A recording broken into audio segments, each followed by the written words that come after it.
Tricolores de toda a terra, está no ar o seu Resenha Express, a sua resenha de todos os dias. Eu sou o Quintela e você está no canal Resenha Tricolor 1902, o canal que não quer ser a sua voz, mas que quer dar voz a você, torcedor tricolor. Fica aí, está só começando o seu Resenha Express.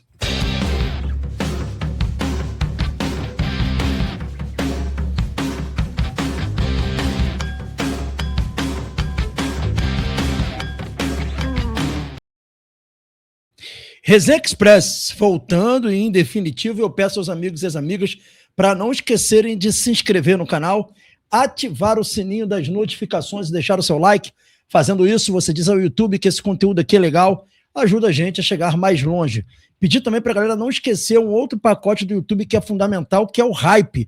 Como é que você deixa o Hype? Você puxa o comentário para o lado, escolhe a opção Hypar, que fazendo isso você vai distribuir esse conteúdo a mais pessoas. Mais pessoas terão acesso a esse conteúdo. Então fica aí o pedido de hype, o pedido de like e o meu agradecimento a todos vocês aí pela moral que vocês estão dando ao canal, que tem conseguido realmente chegar bem longe. Galera, a gente vai falar sobre o Fluminense, a gente tem aqui algumas especulações, algumas informações também e algumas desmistificações, né? E a gente inicia o Resenha Express de hoje com uma notícia que não é muito legal, né? Estava previsto o retorno aí do Soteldo e também do Hércules na partida contra o Botafogo. Mas segundo a matéria do Jornal Dia de ontem, né, a matéria que saiu ontem, Hércules e Soteldo estão fora do clássico e seguem sem previsão para defender o Fluminense em 2026. E a matéria vai falando um pouco sobre isso aqui, né, que o Fluminense ainda vai demorar um pouquinho para ter Hércules e Soteldo, os dois jogadores que sofreram lesões, né, no primeiro jogo da semifinal da Copa do Brasil contra o Vasco. No clássico contra o Botafogo no domingo, eles não vão estar em campo para ajudar o Fluminense. Estava prevista a volta deles, mas infelizmente não aconteceu, tá bom? Eles estão em transição, como diz aqui na matéria, e diz que contra o Botafogo eles não jogarão, os dois sofreram lesões na coxa, muito parecido inclusive, só que o Hércules teve uma contusão no músculo adutor e o Soteldo foi no músculo anterior. Então, por esse motivo aí, os dois jogadores não estarão à disposição para a partida contra o Botafogo, tá bom? Então, descartem aí a possibilidade anterior, né, de Soteldo e Hércules voltarem, tá bom, galera? Dando sequência aqui, galera, uma informação que a gente obteve ontem é que o técnico Luiz Beldia está trabalhando 3 formas de jogar com o Fluminense, tá? Ele falou na coletiva de imprensa ali que ele poderia jogar num 4-2-1-3 ou mesmo num 4-3-3 com 3 meias de marcação, como fez contra o Flamengo. Ele até cita o jogo contra o Flamengo, mas para além disso ele tem testado outras possibilidades. Na verdade, o modelo tático dos treinamentos, segundo a informação que eu tive, que ele tem testado realmente é o modelo com 4-3-3 ou 4-2-1-3. O que são parecidos, mas nem tanto, porque no 4-3-3 você joga com 3 volantes. Volantes até com um pouco mais de saída, não quer dizer que sejam 3 volantes de marcação, mas 3 volantes que marcam e saem para o jogo. Então você tem a opção ali de jogar com um volante mais centralizado, que aí no caso, por exemplo, contra o Flamengo foi o Bernal, né? E ele jogou com o Lima e Nonato, só que na configuração dos treinos, o que muda são as peças e não os modelos. Os modelos continuam sendo o mesmo, o 4-3-3 com 3 volantes e o 4-2-1-3 com 2 volantes e um meia de ligação. Esse tem sido o teste feito pelo técnico Luiz Beldia, tá? E no caso, na verdade nem é um 4-3-3, é um 4-3-1-2. E como tem sido esse 4-3-1-2 e o 4-2-1-3? O 4-2-1-3 vocês já conhecem. Martinelli e Hércules, quando o Hércules voltar, Acosta na frente, Serna, do outro lado, o Canóbio, Serna e John Kennedy. Esse tem sido mais ou menos o modelo. Com o modelo do jogo contra o Flamengo, você opta por 3 volantes. Aí entraria o Bernal com 2 volantes, mas aí teria que sair o Acosta, tá? Então, dependendo do jogo, isso pode até acontecer, mas não é o normal. O ideal é diferente disso.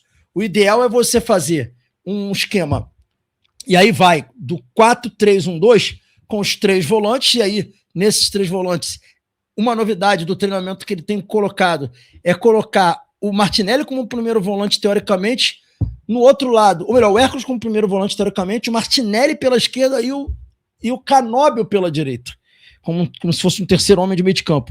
Na ligação, no caso, o Lúcio E na frente, no caso, 2 atacantes, John Kennedy e Serna, ou Serna e Savarino.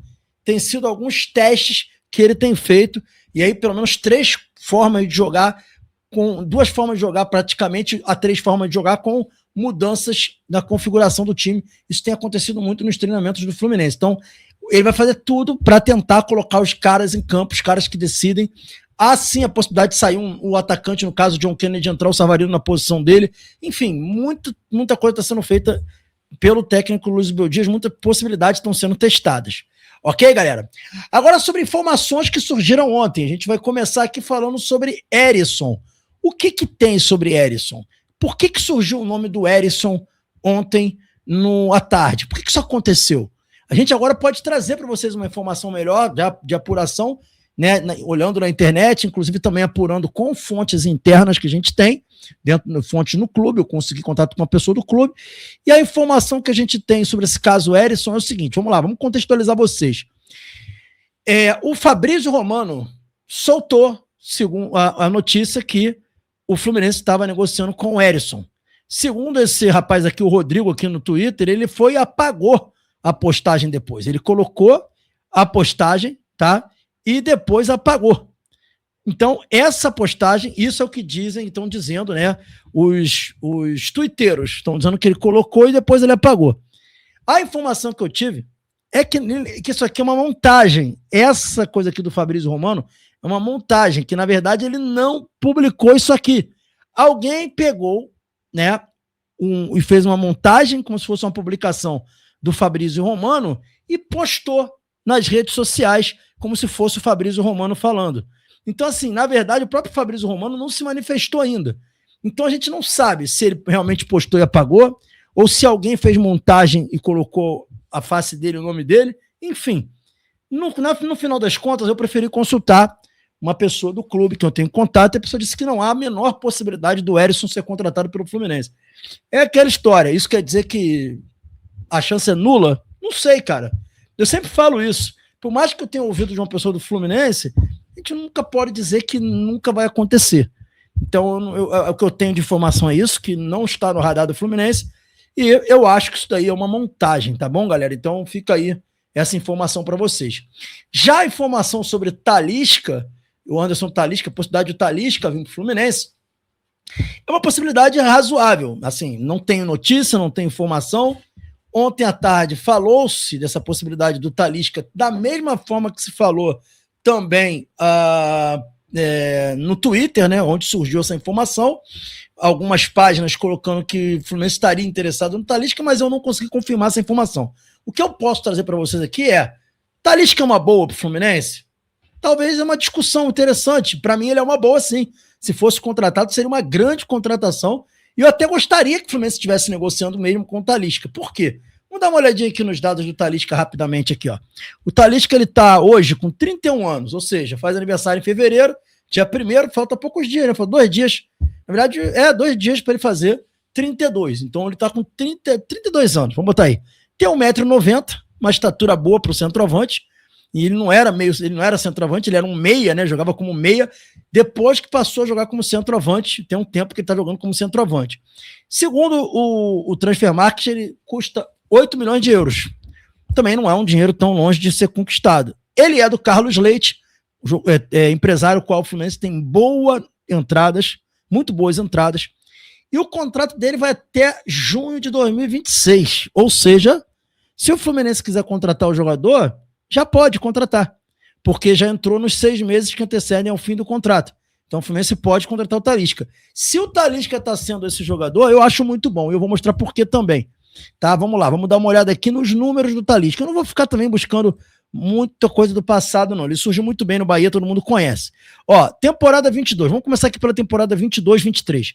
Temporada 22-23, ele fez 26 jogos e marcou 20 gols. Dando 2 assistências. De 22-23 para cá, ele já estava jogando como centroavante, tá? Então tá aqui dizendo aqui que na temporada 22 e 23, ele teve aí essa quantidade de gols, tá bom? Olha lá, pela Liga Saudita, que ele jogando pela Liga Saudita, então ele fez aí 20 gols, tá? Dando sequência aqui, ó, na temporada 24 ainda pela Liga Saudita, ele jogou apenas 2 jogos, né, e fez 3 gols. Olha isso, 2 jogos, 3 gols. Já na temporada 23 e 24, e aí pegando parte de 23 com parte de 24, e nessa temporada 24, que foi o segundo semestre, ele teve contusão, tá? Mas pegando aqui o 23 e 24, ele fez 25 jogos e 24 gols, uma média de quase 1 gol por partida do Talisca. E depois, jogando numa liga mais difícil, na temporada 24, 25, aí já pelo Fenerbahçe, ele fez 40 jogos, a Liga Turca é uma liga difícil, e fez 17 gols em 40 jogos, uma média muito boa de gols. Ainda pela Liga Turca, temporada já 25 e 26, ele fez 29 jogos e 16 gols com 3 assistências. Assim, são números muito bons, galera. Que pese aí os números dele na Liga Saudita, que muita gente vai torcer o nariz, cara, ele tem números muito bons, cara. Inclusive pela Liga Turca, que é uma liga difícil. Então, se vier, é um cara que faz gol. É um cara que vai agregar pro Fluminense. Né? Não estou dizendo que ele está no radar, que ele está sendo contratado, não coloquei isso na capa como muita gente faz, só perguntei se era uma boa tentar trazer o Talisca. E para mim é uma boa, é uma ótima trazer o Talisca. Ah, vai dar certo? Nenhum jogador é garantido que vai dar certo, mas tem uma grande possibilidade que dê certo. Então essa contratação, se eu pudesse dar um joinha, eu diria que é uma ótima contratação. Que o Fluminense deveria ir atrás do Talisca, até pelas condições de contratar o jogador. Então é um jogador que eu aprovo, gostaria de ver no Fluminense. E vamos ver se realmente, como estão falando aí, muita gente aí, de repente o 9 pode ser que seja o Talisca. E vocês que estão em casa, o que vocês acham da contratação do Talisca? Comenta aí que eu quero saber. Beleza, galera? Saudações tricolores, fiquem com Deus. E hoje, 5h30 da tarde, tem os 3 tenores. Eu aguardo vocês para nossa live. Valeu.